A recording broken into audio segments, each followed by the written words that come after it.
Isang mapagpalang araw po sa ating lahat. Ako po si Brian Elisa Mendoza. Ito po ang aking daily devotion ngayong araw, July 27, 2025. Ngayong araw po natin itutuloy ating series which is a seminar rendition. Specifically, ang topic po natin for this day is about personal address. So bakit hindi na tayo pinakausap ni Lord katulad sa Bible? Now, ang ating talata po yung galing sa Genesis chapter 12 verse 1. Sabi ko dito, basahin ko po. The call of Abram. The Lord had said to Abram, go from your country, your people, and your father's household to the land I will show you. Now, upang ating mas mabuhay ang ibig sabihin ng talata ito, ngayon po tayo pwede ako sa ating mga teachings for today. So, okay na po, Jesus is the final revelation of God. So, noong bumaba po dito sa mundo si Kristo, He fully revealed kung sino ang Diyos. So, sabi po sa Hebrews chapter 1 verses 1 and 2, yung Panginoon po natin sa Kristo, siya po ay bumaba dito sa mundo upang pakilala kung sino ang Diyos. So, ang Diyos po natin, dati He spoke to prophets, pero ngayon po He has spoken to us sa pamamagitan po ng kanyang Mesias sa Kristo. Ikalawa po, we already have the Bible as the Word of God.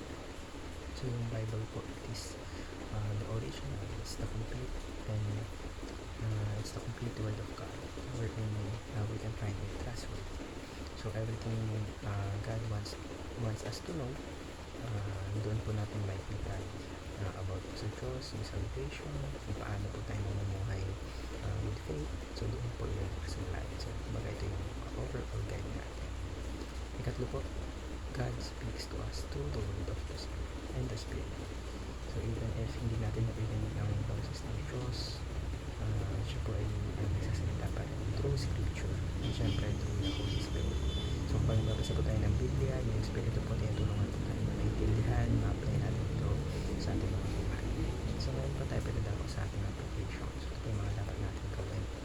Una po, believe in the sufficiency of the Bible. So hindi po natin kailangan ng mga sign, mga boses na narinig natin kasi yung Biblia, it is already enough para sa buhay natin, para sa faith natin. So magtiwala po tayo sa kung ano yung binigay ng Diyos para sa atin. Kaya po, test all preachings in light of the Bible. Not every message po or teaching ay totoo. Dapat yung pinaka-standard natin is yung Bible. So dapat kapag may pinapakinggan tayo, i-check pa rin natin kung ito ba yung talagang naayon sa salita ng Diyos. And last but not least po, trust the Spirit's guidance as you study it. So huwag mo lang basahin yung Biblia para sa sarili mo. So you pray, you ask the Holy Spirit na buksan yung puso mo, buksan yung mata mo, bigyan ka ng wisdom, and lead ka sa katotohanan. Naway marami po tayong natutunan sa araw.